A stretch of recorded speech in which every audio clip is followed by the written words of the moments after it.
60 वर्षीय रमा जी आज अपने पति की तस्वीर के सामने बिलक बिलक कर रो रही थी और बीच बीच में अपने बेटे बहू को कोसती जा रही थी। तुम लोगों ने मेरे साथ इतना बड़ा छल किया, मेरे जिगर के टुकड़े ने ही मेरे दिल को छल्ली कर दिया और मुझे भनक भी न लगी। आप क्यों चले गए मुझे इस भरी दुनिया में अकेला छोड़कर? कैसा कलयुग आ गया है। बच्चे अपने ही माँ बाप के हाथ पर से रोटी छीन लेते हैं। कितना समझाया करते थे सतीश जी आप मुझे कि बेटा बहू सिर्फ अपने मतलब के लिए तुम्हारे प्रति प्रेम दिखावा करते हैं। जिस दिन उनका मतलब पूरा हुआ तुम देखना उस दिन सबसे बड़ा धक्का। लेकिन रमा जी तो अपने बेटे बहू के प्यार में इतनी अंधे थे कि अपने पति को गांव में ही अकेला छोड़कर बेटे बहू के पास हर 2 दिन महीने में आ जाया करती थी। लेकिन जब से सतीश जी इस दुनिया से गए थे तब से रमा जी हमेशा के लिए बेटे अविनाश और बहू रोली के साथ रहती थी और रात दिन बेटे बहू की खिदमत में लगी रहती। एक दिन जब बेटे बहू ऑफिस से घर लौटे तो रमा जी उनके आते ही गर्मा गर्म खाना बनाकर डाइनिंग टेबल पर लगा दिया।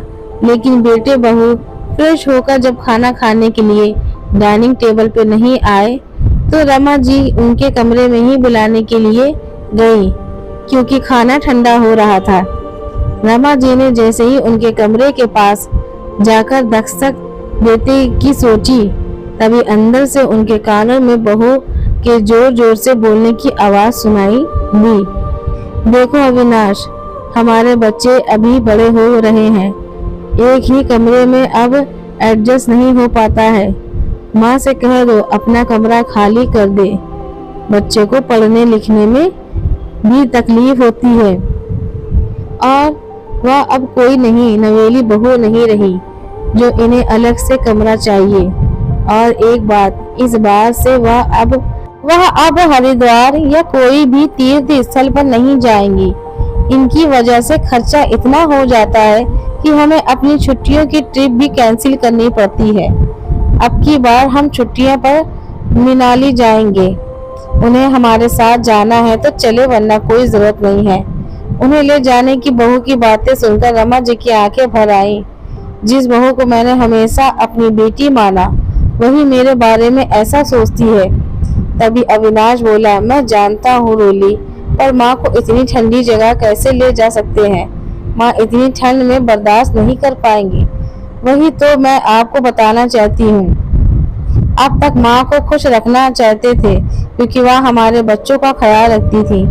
ससुर जी के जाने के बाद हमने उन्हें इसलिए घर में रखा था क्योंकि मैं भी नौकरी करती थी और हमारे बच्चे छोटे थे।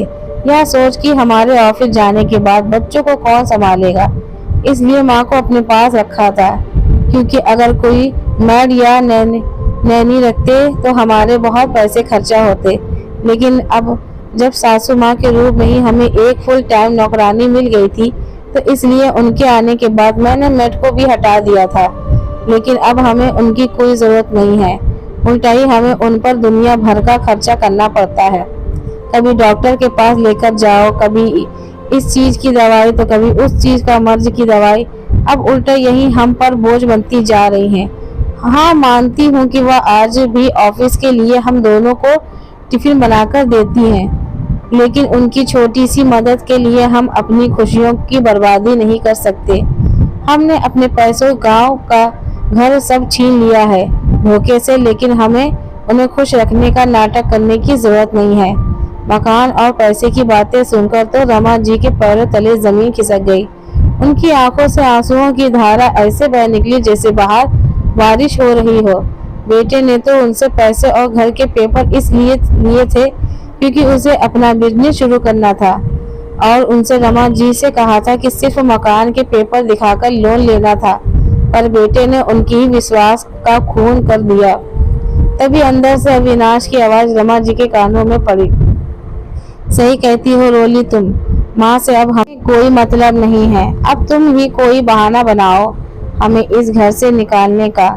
मुझ में भी कभी इतनी हिम्मत नहीं है कि मैं अपनी दवाई और गोली का खर्चा उठाता रहूं।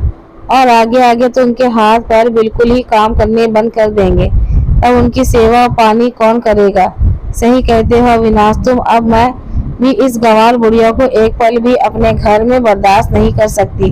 बेटे बहू की और बातें उनसे सुनी ना गई और वह थके कदमों से आई डाइनिंग टेबल पर बैठ गए और सोचने लगी, कितने स्वार्थी हो गए हैं।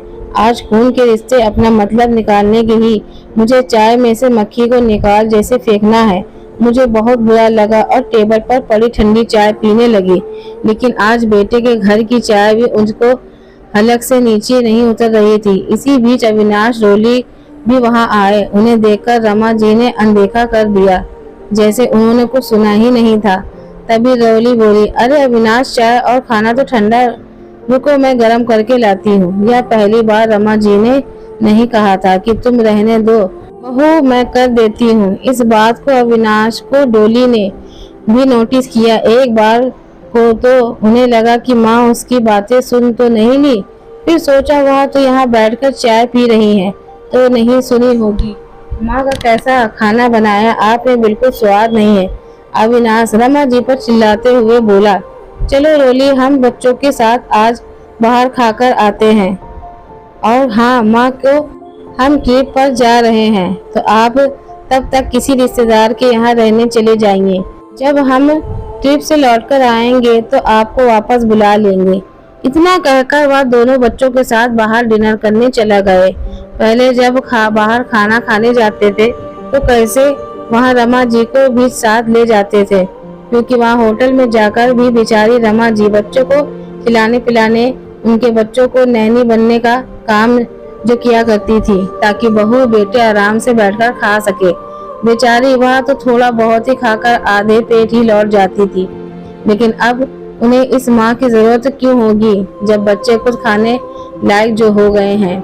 रमा जी सोचने लगी कि बहू तो बाहर घर से आई है, पर बेटा तो मेरा खून है, मेरी कोख से जन्म लिया है। हम सोचते हैं कि बुढ़ापे की असली सहारा तो बेटा ही बनेगा, पर मैंने नहीं सोचा था कि मुझे सहारा देने वाला लड़का मुझे बेसहारा करने के लिए तैयार हो गया है। बेटे का घर अब उन्हें काटने को दौड़ने लगा, पर उन्होंने ठान लिया था कि वह अभी भी इतनी मजबूत है कि अपने सारे काम खुद कर सकती है। अगले दिन बेटे बहू ने उन्हें घर से बाहर कर खुद ट्रिप पर चले गए। रमा जी बेचारी कहाँ जाती, अब तो गांव का ही घर भी नहीं था। फिर उन्हें अपने मायके के घर की याद आई तो वह सोची, अपने मायके के गांव चली जाती हूँ। वहां अपने पिता के घर को देखकर अपनी तबीयत हरी हो गई।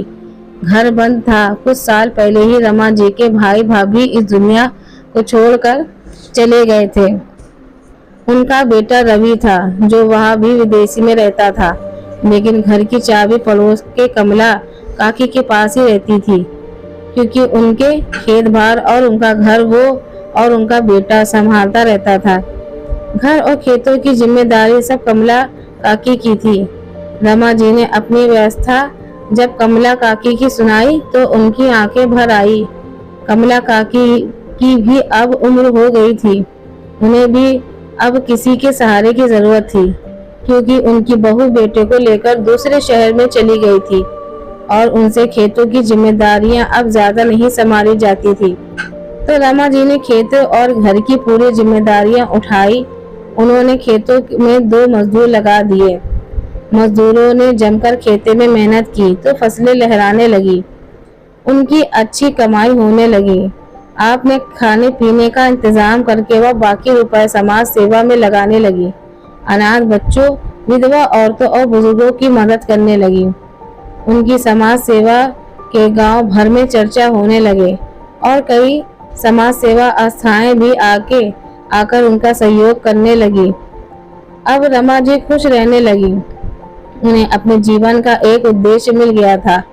कभी कभी उन्हें अपने बेटी की याद आती थी, पर वह उसे बुलाने का प्रयास करती थी। उन्होंने अपने ही घर में लड़कियों के लिए निःशुल्क विद्यालय खोल रखा, ताकि लड़कियां अपने पैरों पर खड़ी हो सके और पढ़ लिख कर अपना भविष्य बना सके। उन्हें अपने पति और बेटे पर निर्भर रमा जी को लोकप्रियता गांव से होकर अब शहरों में बढ़ने लगी। रमा जी ने उसी घर के ऊपर कुछ कमरों में वृद्धों के लिए आशियाना भी खोल दिया। उन्होंने अपने छोटे छोटे प्रयासों में बड़े बड़े काम कर दिए। उन्हें कई संस्थानों ने भी सम्मानित किया और सहयोग दिया। एक दिन जब अविनाश ने सुबह अखबार खोला तो अपनी माँ की फोटो और लोकप्रियता देखकर उसका सिर चकरा गया। उन्हें बहुत बड़ा सम्मान और नगद राशि मिलने वाली थी। उसे अपनी माँ के बारे में पता चला तो उसने रॉली को बताया। दोनों जने सोचने लगे कि माँ के पास तो बड़ा पैसा है, हम माँ के पास जाएंगे और यह जायदाद लेके, आखिर हमारा भी तो माँ की जायदाद पर हक है। दोनों अपने लालच की वशीभूत होकर गांव चले गए। जगह जगह उनकी माँ की चर्चा सुनकर दोनों हैरान थे।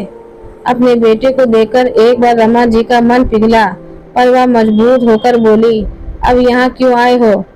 तुम्हें मुझसे क्या काम है?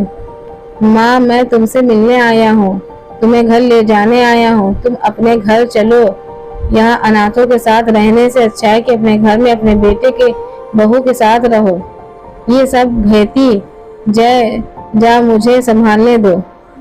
अब इस बुढ़ापे में कब तक संभालोगी? और इतनी कम इन अनजानों के ऊपर क्यों लुटा रही हो? तुम्हारे अपने बेटे बहू मर गए हैं क्या? रमा जी उनकी लालच को पहचान गई।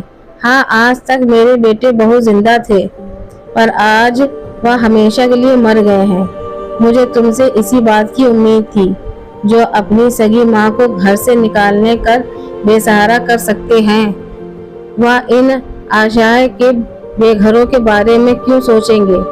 तुम दोनों को हमेशा अपनी ही पड़ी है। अपने स्वार्थ के आगे तुम्हें कुछ नहीं दिखाई देता। तुम अपनी माँ के सगे नहीं हो तो किसी और के सगे क्या होगे? बेटा, मैं तुम पर निर्भर नहीं हूँ। मैं तुम दोनों के साथ नहीं रहना चाहती हूँ। मुझे अपना परिवार मिल गया है। कैसा भी वक्त हो अपनों के साथ और सहारे में गुजर जाता है। अब यही लोग मेरे अपने हैं। मेरा बुढ़ापा है यहाँ अच्छे से बीत रहा है। और हाँ, मेरे पास जितनी भी जायदाद है, खेती बाड़ी है और सम्मान की राशि है, यह सब मेरे इस परिवार के लिए है। तुम दोनों को इसमें से एक भी नहीं मिलेगा। और हाँ, जब मैं इस दुनिया से चली जाऊंगी तब तू मेरे अर्थी को कंधा देने भी मत आना। और मुकद्दम का हक भी आज मैं तुझ से छीनती हूँ। लाखों की जायदाद हाथ से फिसल गई। अविनाश और रैली को बड़ा ही पछतावा हुआ। काश वह माँ के साथ बुरा बर्ताव न करते तो आज यह सब उनका होता। रमा जी के नौकरों ने उनके बेटे बहू को धक्के मारकर घर से बाहर निकाल दिया। दोनों अपना मुंह लटकाकर शहर वापस आ गए। दोस्तों, एक महिला पहले पिता के सहारे होती है, फिर पति के सहारे जीवन चलाती और बुढ़ापे में बेटे पर निर्भर हो जाती है। जब बुढ़ापे में बेटा साथ छोड़ दे तो वहाँ कहाँ जाएगा? इसलिए बेटी को पढ़ा लिखा कर आत्मनिर्भर बनाएं ताकि उसे किसी सहारे की जरूरत ना पड़े। दोस्तों, कहानी आपको कैसी लगी कमेंट बॉक्स में जरूर बताइए और ऐसी कहानी सुनने के लिए हमारे चैनल को सब्सक्राइब करिए। धन्यवाद।